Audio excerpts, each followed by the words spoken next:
Ժորժան, բարև ձեզ։ Արդյոք ընտրակաշառք բաժանող քաղաքական ուժերը պետք է հայտնվեն պարլամենտում, թե չէ։ Չէ, ես չգիտեմ ով ընտրակաշառք բաժանել, որովհետև դա որոշում է դատարանը, դատարանի վճռով դա պետք է լինի, բայց քիչ առաջ տեսա, որ Նիկոլ Փաշինյանը հայտարարեց, որ ընդդիմադիր անցած քաղաքական ուժերը, որոնք որ ընդդիմադիր են, անցել են ազգային ժողով, իրենց 70% քվեների ձեռք է բերվել ընտրակաշառքի արդյունքում։ Հիմա հարց, ինչու ինստիտուցիոնալ մակարդակով պետական մարմինների մակարդակով այդ դեպքում եթե այդպես էր, այդ ուժերը չզրկվեցին հնարավորությունից ընտրապայքարի եւ շարունակեցին իրենց ընտրապայքարը, հա, եթե այդպես է։ Կամ օրինակ, եթե այդպես է, ապա ինչպես ենք մենք ունենալու լեգիտիմ պարլամենտ եւ առհասարակ լեգիտիմ կառավարություն, որովհետեւ կառավարությունը ընտրվելու է հենց այդ ազգային ժողովի պարլամենտի քվեարկության արդյունքում։ Սրանք բոլորը իսկապես շատ խորը հարցեր են, եթե նման հայտարարություններ են հնչում եւ նման մեղադրանքներ։ Նույն բանի մասին կարող ենք ասել ընդդիմության հարցով, որովհետև ընդդիմությունն է հայտարարում է, որ տոտալ կեղծվել են ընտրությունները իշխանությունների ձեռքով եւ հիմա քննարկվում է մանդատ վերցնելու չվերցնելու հարցը։ Եթե կեղծվել է եւ տոտալ կեղծել է իշխանությունը ընտրությունները, այդ դեպքում այդ պարլամենտը լեգիտիմ չէ։ Եվ ինչ է հիմա քննարկում ընդդիմությունը, մանդատ վերցնելու թե չէ, եթե կեղծվել է, ուրեմն պետք է մանդատները չվերցնել։ Սրանք բոլորը հարցեր են, մեղադրանքները հնչում են թե իշխանության կողմից, թե ընդդիմության կողմից, եւ մի հատ հասկանանք էլի, հանրությունը նայում է չի հասկանում, ինչ է կատարվում։ Սրանք շատ կարևոր հարցեր են իմ կարծիքով։ Դուք ինչ եք կարծում, Ժորժ ջան։ Դուք ինչ եք մտածում, գրեք անպայման մեկնաբանություններում։ Գիտեք, ես ինչ եմ մտածում, որ եթե դատարանի որոշմամբ որոշվում է եւ վճիռ կա, որ այո, եղել են ընտրակեղծիքներ, ընտրակաշառք է բաժանվել, ապա յուրաքանչյուր քաղաքական ուժ, անկախ թե ով է, պետքա իշխանություն կլինի, ընդդիմություն կլինի, պետքա զրկվի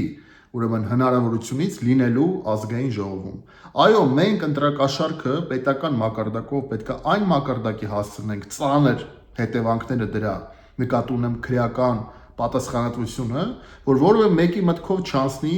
երբեք բաժանել ընտրակաշառք եւ որևէ մտքով չանցնի որևէ մեկի վերցնել ընտրակաշառք։ Դա անընդունելի է։ Պատկերացրեք, մարդ գնում է եւ 5 տարիների իր ճակատագիրն է որոշում, իր պետության, իր երեխայի ճակատագիրն է որոշում եւ ինչ որ մեկը ընտրակաշառք է բաժանում, ասենք պայմանական 50,000 դրամ, 20,000 դրամ, 100,000 դրամ, կապ չունի, իշկանա գինը, միլիոններ, այսինքն վաճառել գնում է այն կողմը, որը տալիս է ընտրակաշառք, գնում է քո երեխայի ապագան, քո ընտանիքի, քո երեխայի ճակատագիրը, հա, այսպես ասենք, իսկ մյուսը վաճառում է, եւ դա ամենածանր իմ կարծիքով պետք է ամենածանր հոդվածը լինի, ծանր հոդվածներից մեկը, որ 15-20 տարվա ազատազրկում եւ իհարկե պետք է հասկանալ մի բան, որ տվողը այս բaragam պետք է ավելի մի քանի անգամ ավելի շատ ծանր հետևանքներ լինի, որտեվ տվողը ուզում է գնի մեր երեխաների ապագան, մեր երեխաների ճակատագիրը, ինչը անընդունելի է եւ ես կողմ եմ, այո, որ այն քաղաքական ուժերը, որոնք ընտրակաշառք են բաժանում, արգելվի իրենց քաղաքական գործունեությունը, ոչ թե արգելեն մասնակցել ընտրությունների կամ ընտրապայքարից հանեն, այլ արգելվի այդ քաղաքական ուժը, փակվի այդ քաղաքական ուժը, կասեցվի այդ քաղաքական ուժի գործունեությունը, ով ուզում է լինի։ Ժորժ ջան, ես Արման Ղուկասյանն եմ, Հանուն սոցիալական արդարության կուսակցության նախագահ։ Ես չեմ կարծում, որ մեր հասարակությունը, մեր քաղաքացիները կհանդուրժեն, որ այս պարլամենտը, որը որ նոր պետք է լինի, օգոստոսից սկսի գործել, հա, նոր գումարման ազգային ժողովը, այստեղ լինի այն դիսկուրսը, որը մենք տեսել ենք 21-ից 26 թիվ, երբ իրար վիրավորում են, իրար վրա շիշ են շպրտում, երբ քաղաքացիների եւ ժողովրդի խնդիրները առհասարակ չեն քննարկվում, եւ այո, падգամավորի գործունեությունը ուղղված է միայն ժողովրդին ծառայելուն, եւ եթե падգամավորը չի գալիս նիստերի 10 անգամից ավել մեր քաղաքական ուժը, ես որպես կուսակցության նախագահ առաջարկում եմ եւ պահանջելու եմ որպես քաղաքացի, որ նման մարդուն զրկեն մանդատից։ Ինքը գնում է այնտեղ աշխատում է եւ պետքա ծառայի ժողովրդին, ծառայի քաղաքացուն, որի քվեի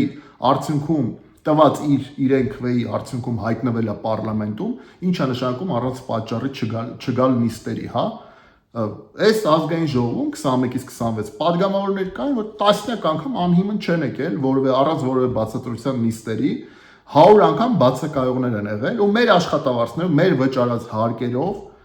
աշխատավարձ են ստացել ու չեն ծառայել ժողովրդին։ Ուղղակի որոշել են մարդիկ չգնան նիստերի։ Սա ինչ է, Ժորժ ջան։